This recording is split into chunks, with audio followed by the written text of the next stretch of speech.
Okay, bonbonim and bonbonot. Look it up. I am still clad in my blue shirt, which makes me look like a doctor in scrubs. And I am going to discuss a topic which I think might be of interest to quite a few of you, the narcissist and his peers. My name is Sam Vaknin. I'm the author of Malignant Self-Love, Narcissism Revisited. I'm a former visiting professor of psychology and currently on the faculty of SIAPS. Now, in our corner of Learn a New Word, etiology. Etiology is the causes or sets of causes and causation of diseases and conditions. So when we study the causes or causation of a condition or a disease, we call it etiology. Now, pathoetiology is the etiology of a pathology. Don't you just love, adore, adulate, and admire, not me, these $10 words? Pathoetiology. So, there are many paths that lead to narcissism. The most common one is abuse and trauma inflicted by parental figures, most notably and most importantly, the mother or the mother figure. Just to be clear, a father could be the mother figure. It's the primary caregiver, primary object, the person who has dealt with the child from the moment of birth to 3 years old. The person who cared for the child and raised the child and nurtured the child and educated the child and modeled behavior for the child. This person is the mother, regardless of genitalia. I hope this is clear. So one path is abuse and trauma by the mother figure, the maternal figure, which in the vast majority of cases happens to be the biological mother, with the appropriate genitalia, one should hope, nowadays.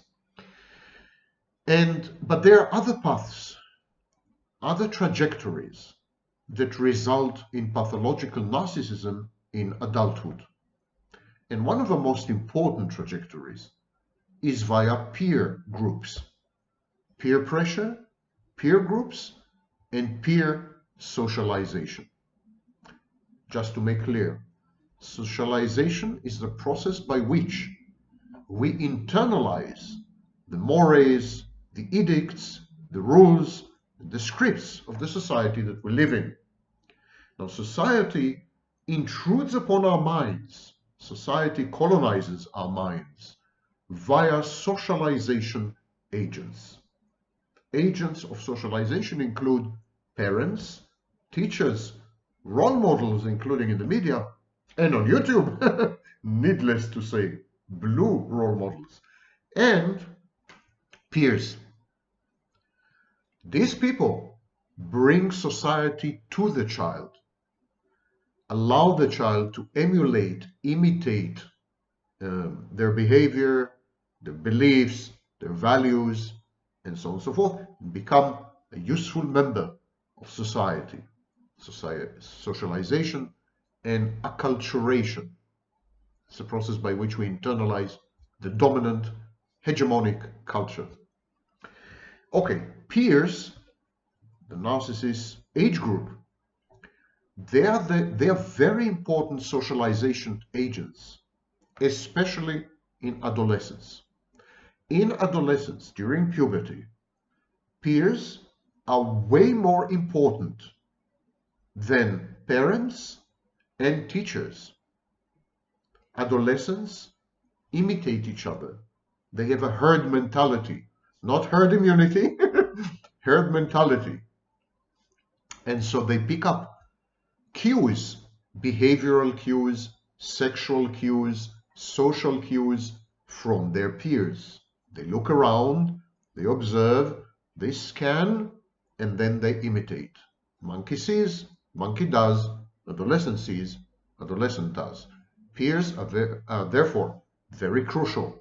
Now, peers operate on the individual via peer consensus, peer pressure, and so on and so forth. There are various mechanisms. I will not go into the psychology of peer groups, although in itself it's a fascinating topic.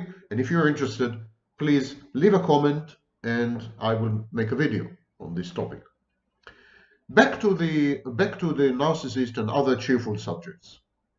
So we can say that there is a pathoetiology of pathological narcissism via peers, mainly in adolescence. Now, we are talking about idiosyncratic children. When a child is special in a bad way, or a way that is judged to be bad, dysfunctional by society. So, for example, when a child is autistic, when a child is obese, when a child is gender dysphoric, when a child is a nerd and avoids sports and athletics. These kinds of children are idiosyncratic children. And these kind of behaviors or traits or body attributes or gender problems, these kind of issues result in peer rejection. These kind of children are rejected by their peers. And one of the main compensatory mechanisms, ways to compensate for this rejection, is narcissism. Fantasy. It's a fantasy defense. Rejection by peers hurts like nothing else. Many adolescents commit suicide, having been rejected by their peers. Rejection by parents is very painful, but I could say that rejection by peers is even more painful. And so when a child is rejected universally by all his or her peers, one of the main defenses is fantasy. Such a child develops a rich fantasy life, a paracosm, replete with imaginary friends, and so on and so forth. I have videos dedicated to this dynamic. And narcissism is a major fantasy defense gone awry. The child imagines himself to be perfect, omnipotent, omniscient, and so on and so forth. The child creates a godlike false self. In a minute we'll see how this helps the child, but it's a positive adaptation in the sense that the child can then resist, ignore, fend off, defend against peer rejection. Now, peer rejection is the same as peer consensus, has identical power to peer pressure. It's a form of communication. It is signaling, negative signaling. Peers normally accept each other and somehow try to meld, to have a mind meld, to become a hive mind, and to emulate and mimic and imitate each other. When they reject someone, it's a form of communication. It's a message. It's a signal that says, you are not good enough. You are unworthy of us and our company. In short, this is an imputation of a bad object. What peers do when they reject one of them, what peers do, peer rejection does, is it amplifies the bad object. These children, autistic children, obese children, gender dysphoric children, nerds, I mean, these children anyhow are coping day in and day out with a bad object. Peer rejection only cements the power that the bad object has over the rejected child, only confirms to the child that the bad object is real, that its messages are voracious and veracious. In other words, its messages should be taken as truth and fact. The bad object constantly signals and broadcasts, you're inadequate, you're stupid, you're ugly, you're unworthy, you are hated, and so on. And so these messages, peer rejection tends to uphold these messages, buttress them, make them even stronger, and endow them with a tint and hue of reality and facthood That moment on, the child would find it, the rejected child would find it very difficult to get rid of the bad object, because there are so many outside sources that confirm to him that he is a bad object, that he is useless and worthless. And so the only way to cope with such an overwhelming certainty of worthlessness is by pretending that the external sources are not external, by internalizing them, introjecting them, and then controlling them, and assigning to them a different script, a different dialogue. That's one method. The other method is to avoid reality altogether and to have a very powerful fantasy defense, to reside exclusively within the fantasy. So as you can see, all these defenses are actually narcissism. They are all attributes of pathological narcissism. I could generalize and say pretty safely that pathological narcissism is the main and major defense against peer rejection and life-threatening shame that is triggered by peer rejection, enhanced by it, and threatens to overwhelm the child, rendering the child, in effect, a borderline. Narcissism, as you recall from Rothstein's work, narcissism is a defense against borderline. Borderline is a failed narcissist. It's a child who had tried to become a narcissist and failed.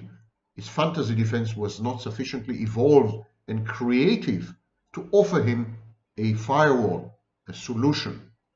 So this kind of child remains stuck in emotional dysregulation.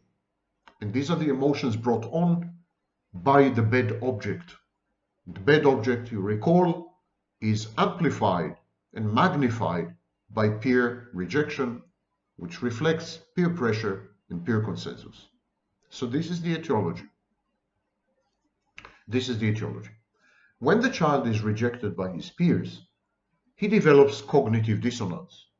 On the one hand, the child wants to belong, wants to be accepted, wants to be loved by his peers. Remember, peers are the major socialization agents in puberty. So peers are not only peers, they represent the world. They bring society to the child.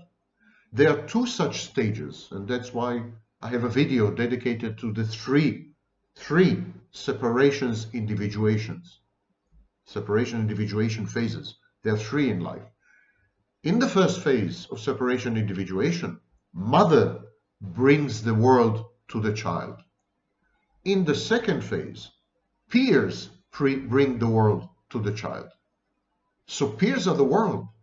Being rejected by one's peers is being rejected by the totality of reality, not having a place in reality.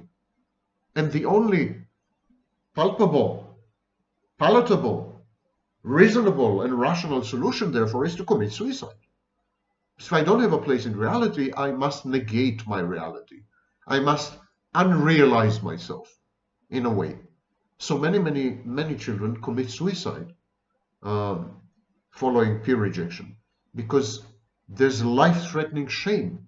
And because these children anyhow are steeped in shame and self-flagellation and self-loathing and self-hatred because they're fat, or because they can't run, or because they consider themselves stupid or clueless, or because they have autism, or because they're gender dysphoric, or whatever the case may be. Anyhow, these children are immersed in an environment of shame, to some extent guilt, negative affectivity.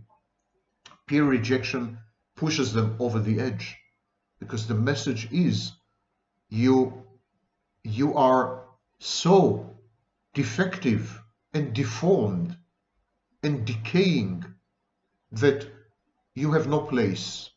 You have no place with your parents who have rejected you, traumatized you, abused you, and now this is a second test with your peers. They're doing the same. They're rejecting you. And in this way, they dredge up the shame. They trigger the shame, the original shame. And so there's a lot at stake. When the child is peer rejected, there's a lot at stake. Now, stunted separation-individuation. Separation-individuation from the maternal figure that has failed, was thwarted somehow. This kind of separation, this kind of lack of separation-individuation leads to peer rejection as well, and to life-threatening shame. When the child hasn't separated from mommy appropriately, it is very clear to everyone. Peers, children are cruel. Children are seismographs. They pick up the slightest nuances. They have cold empathy. And so children pick up on the lack of separation, individuation. Mommy's boy, daddy's girl, they pick up on this. And a child who is not separated from his maternal figure, child who is not individuated, will never make it in his peer environment, will always be rejected.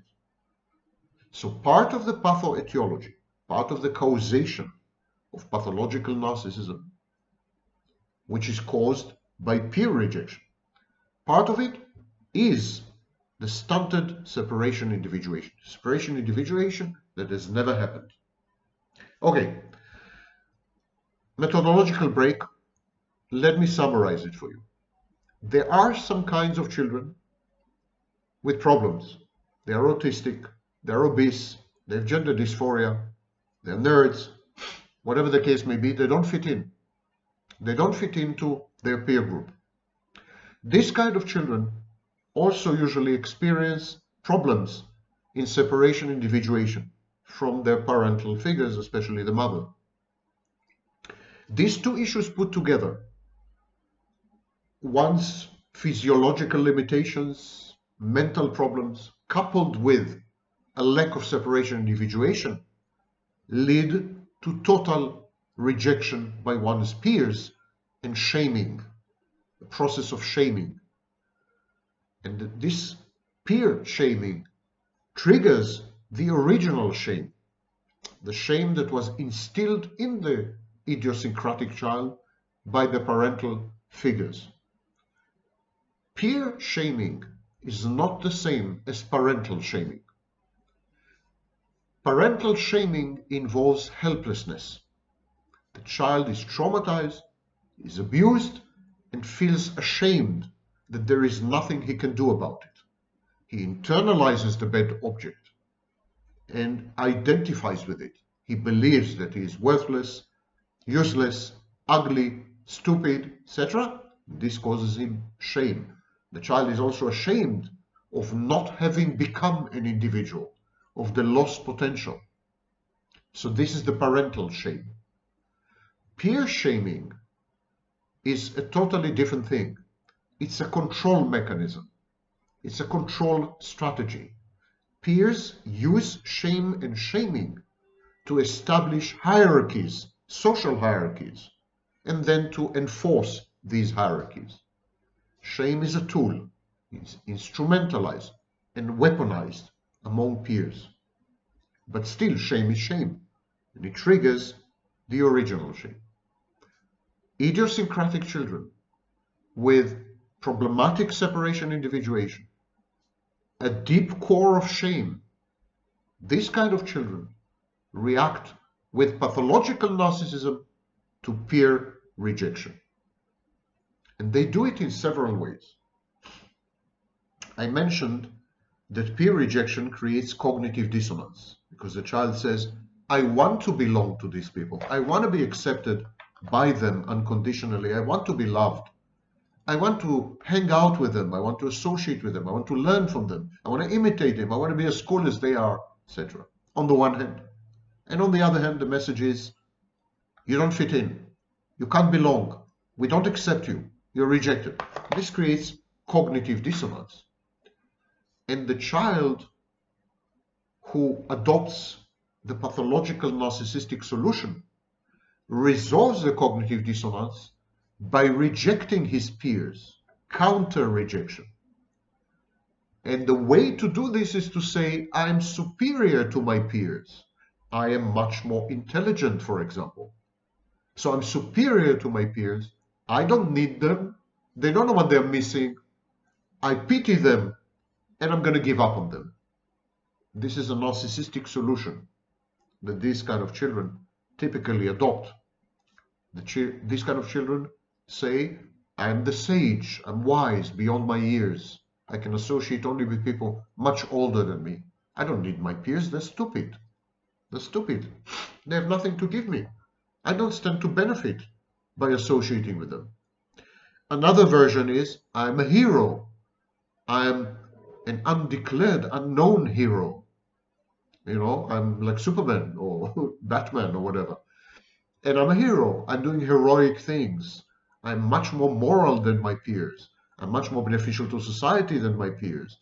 I'm helpful and useful much more than my peers. So that's the hero version. I'm a rescuer, I'm a savior. This is the source of the savior, rescuer, healer complex, messiah complex. And the third version, I'm a victim. But I'm a victim in a way that makes me special. I'm being victimized by my peers, but this victimization endows me with qualities that they don't have. For example, I'm much more moral than they are. I've attained the high moral ground. I'm much more of an adult than they are. I mature much faster. Owing to their victimization, I've become much more mature. I'm grown up. They're stupid children. You know, so these are the variants of pathological narcissism that allow the child to somehow survive in the face of a wrenching, heart-rending cognitive dissonance. Peers provide the child with reality testing and with behavioral scripts, including sexual scripts, social scripts, and so on. Peers serve as a modeling reference group. The child watches, observes the peers, and then learns how to behave. Mutual rejection, because now the child is rejecting the peers. Having been rejected by the peers, the child now responds by rejecting the peers. And this mutual rejection results in cluelessness, pseudo-stupidity, automatism, and compensatory fantasy, including imaginary peers, for example, on social media or virtual reality chats. So I'm going to repeat this because it's been a bit condensed. You remember, the child is rejected by his peers, he experiences cognitive dissonance, and there's a narcissistic defense to the rescue. My peers are rejecting me because they're stupid, because they're inferior to me. And because of that, I'm rejecting them. I'm the one actually doing the rejecting. I'm far superior to them, far smarter, far more moral, so I'm rejecting them. I'm rejecting them, and this creates mutual rejection. But because the child is rejecting his peers, and when I say his, it applies, of course, equally to females, so his, her are interchangeable. When the child rejects his peers, there's mutual rejection. Yes, the peers reject the child, and he rejects the peers.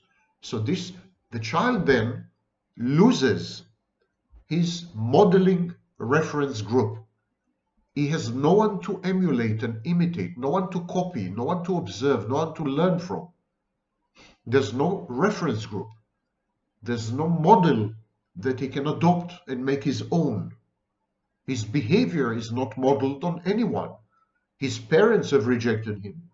His peers have rejected him. He has rejected his peers. He is an island. He is solipsistic. He is all alone, floating, adrift. That's why I say he's clueless. He even appears to be pseudo-stupid. He acts in crazy ways, not aware of the consequences of his actions, half asleep, going through life half asleep, lethargic in a way, and dissociative, and unaware of reality, fully embedded in automatic compensatory fantasy. where he has, as I said, imaginary friends, including his false self, and on social media and VR can pretend to be someone else, an avatar, but then of course he's not real. It's a rejection of reality, which relies heavily on a splitting defense. My peers are all bad, corrupt, stupid, immoral. I am perfect. I am ethical. I know, I'm all knowing. I'm all powerful. I'm brilliant, etc., etc. So it's like a tower. The foundation is splitting. On top of the foundation, there is rejection of peers. On top of the rejection of peers, there is cluelessness, being lost. You're at a loss. You have no one to imitate and no one to model yourself after. So then you resort to compensatory fantasy. And compensatory fantasy drives you even further away from reality and leads to extremely impaired reality testing. And here I've described this tower. This is pathological narcissism. Pathological narcissism is a reaction to peer rejection because it involves fantasy defense, dissociation, but it also yields displaced passive aggression. The child doesn't dare to confront his peers directly because the rejection is blanket, it's universal, and he may end up badly beaten up, for example. So he doesn't dare to face his peers, as he hadn't dared to face his parents in the previous phase. Having been rejected by his parents as a 2-year-old, the child was not in the position to criticize his parents, to confront them, to be angry at them, or to aggress against them. He has been dependent on his parents for his very survival, food and shelter. Similarly, the child is unable to face down the group of his peers that are tormenting and bullying him, or ignoring him, or rejecting him, or mocking him, or ridiculing him, or exposing his secrets, or tormenting or taunting him. He cannot face this group of peers because there are many, and they can become violent and often do, and their arsenal is infinite. They can make his life hell. So the child becomes passive aggressive rather than aggressive, and he displaces his aggression, his anger, onto other targets, safer targets, a younger sibling, an animal. So the passive aggression is displaced onto targets that are not dangerous, not risky, and it is disguised. It is disguised, remember, because the child is trying to compensate for the bad object by pretending to be a good object. There is splitting. The child says, my peers, the world, my parents, everyone is bad. I'm all good. So I cannot be aggressive. I cannot be violent. I cannot act immorally or unethically. I'm all good. I'm not an all bad object. I'm an all good object. So he becomes passive aggressive. His aggression is camouflaged, disguised. It wears other forms which are not easily identifiable. For example, brutal honesty or biting dark humor. When you put these reactions together, splitting defense, fantasy defense, dissociation, and displaced passive aggression, what do you get? Yes, covert narcissism. The typical pathology that results from peer rejection is actually covert narcissism, not overt or grandiose narcissism. Covert narcissism is an admission of collapse, an admission of failure at integrating with society and extracting from it narcissistic supply. So the child accepts his failure and defeat as an integral part of who he is, as a dimension of the bad object. He is successful only in his daydreaming and fantasies, but he gives up on reality and on attempting anything in reality. He doesn't believe he's capable of accomplishments. He becomes a perfectionist.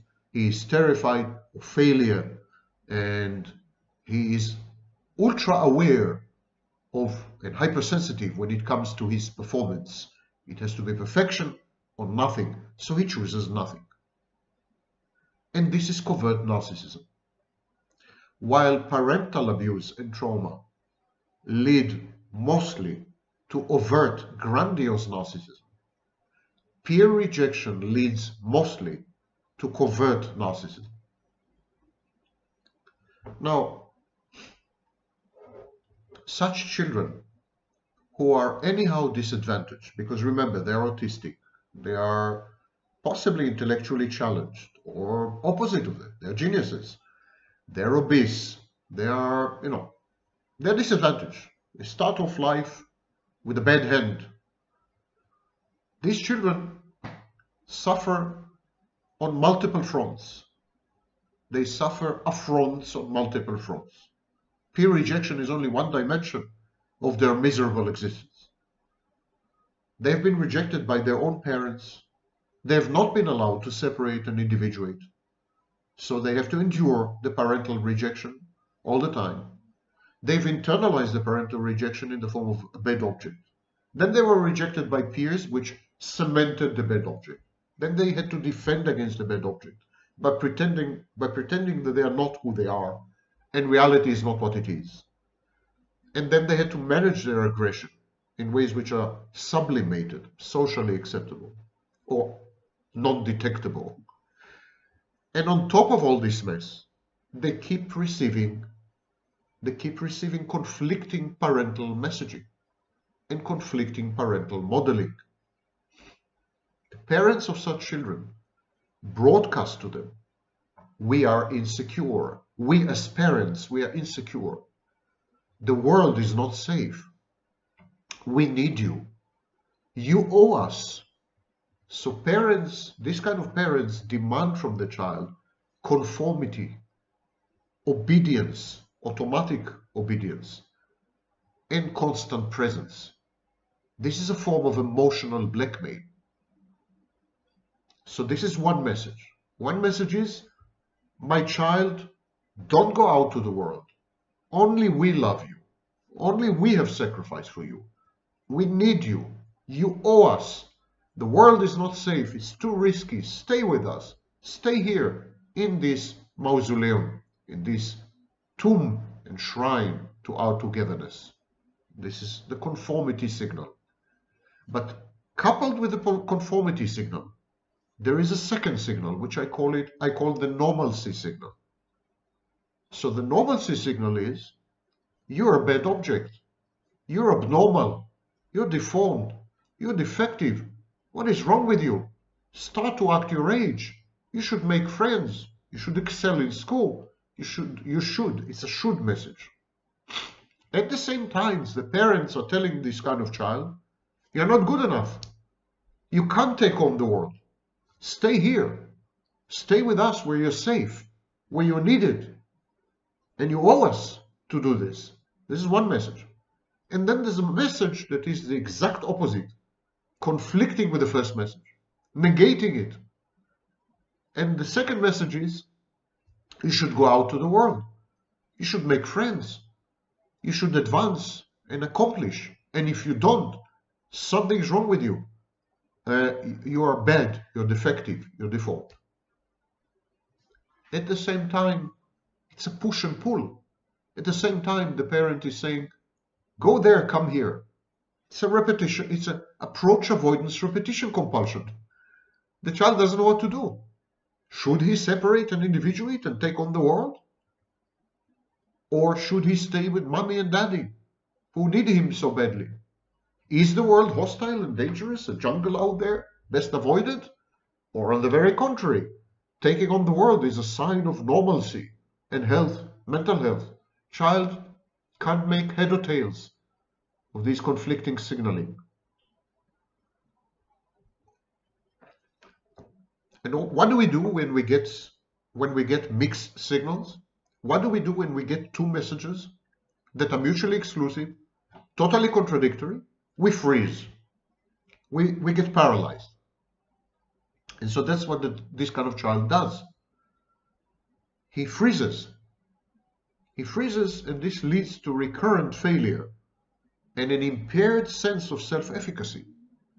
Because the child freezes, owing to this push and pull, parental push and pull, and peer rejection, the child freezes, and then of course he fails.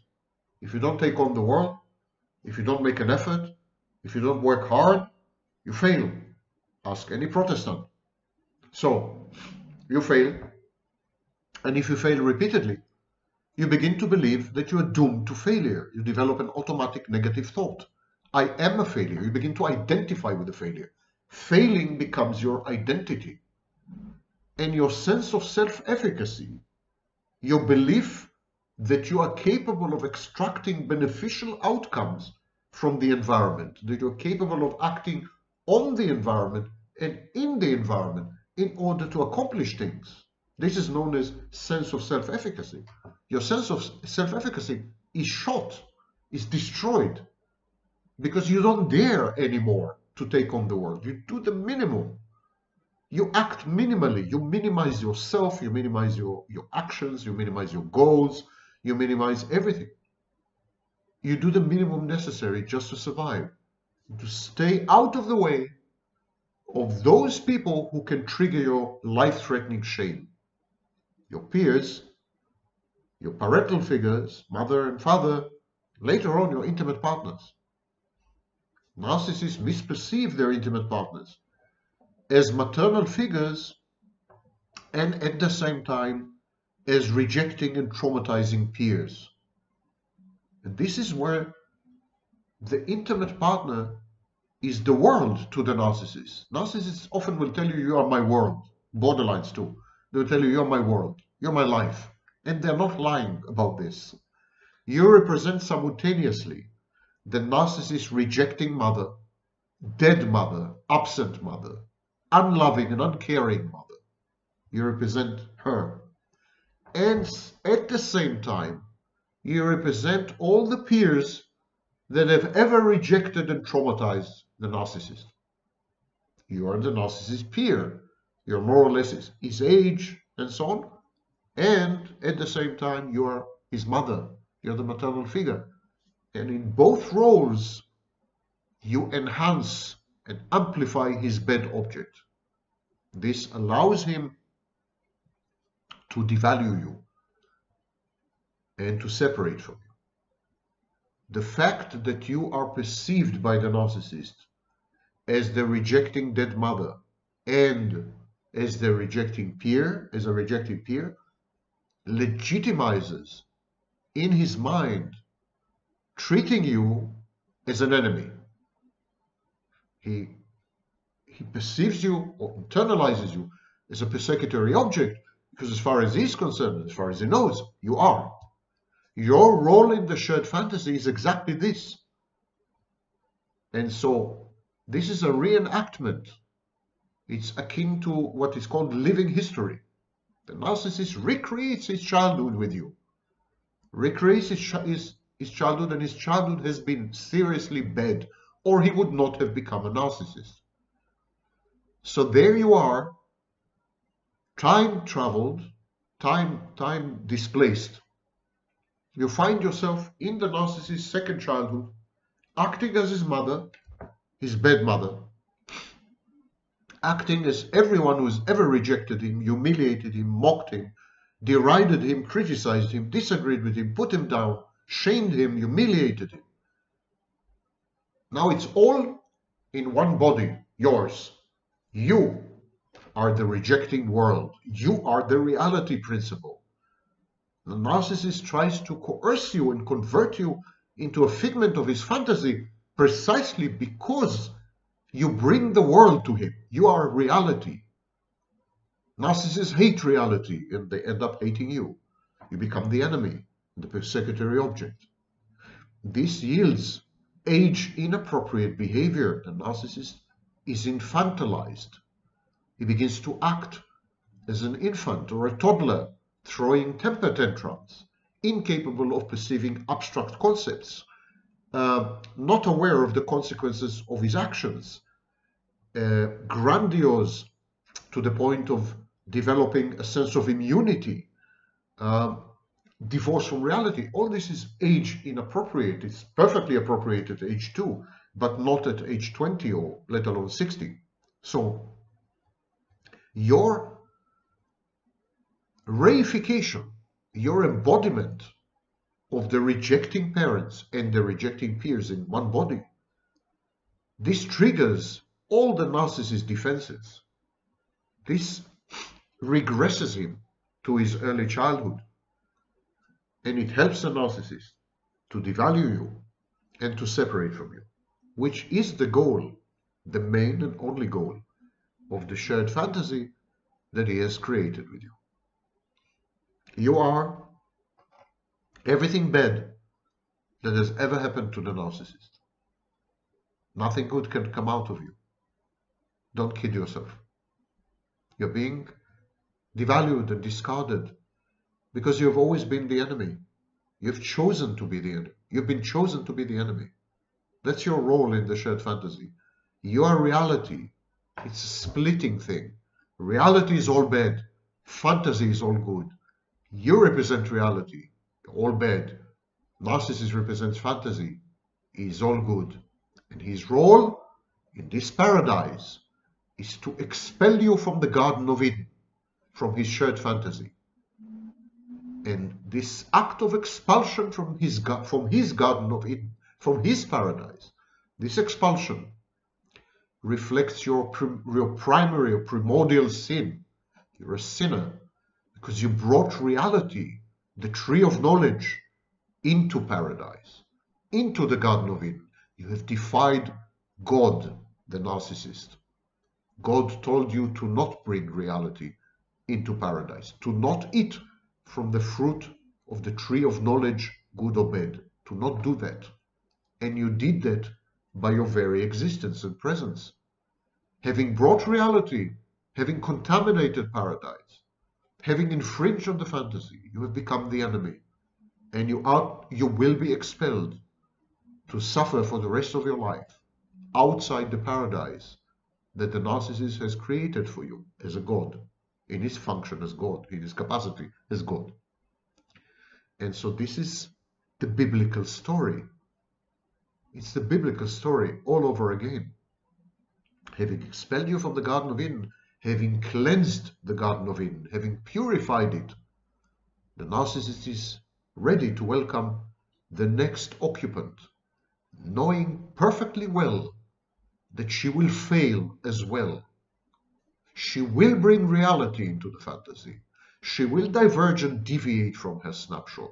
She will challenge and reject the narcissist. She will act as his hateful parents and detestable peers. And he will be forced, willy-nilly, against his will, one could say, he will be forced to devalue this next occupant and to discard her as he has done before. This repetition compulsion is not about other people. This repetition compulsion is the inner battle inside the narcissist's souls between his inner demons. He's trying to exorcise his very self. He's trying to become someone else through you. However, that is not possible because ultimately he is not God. He is mortal. And he's going to find out in due time. And then, this is the greatest crisis of the narcissist's life, when he has to shed his divinity, usually via mortification, and accepts that he is nothing but a feeble and frail and faulty and failing human being, just like the rest of everyone else.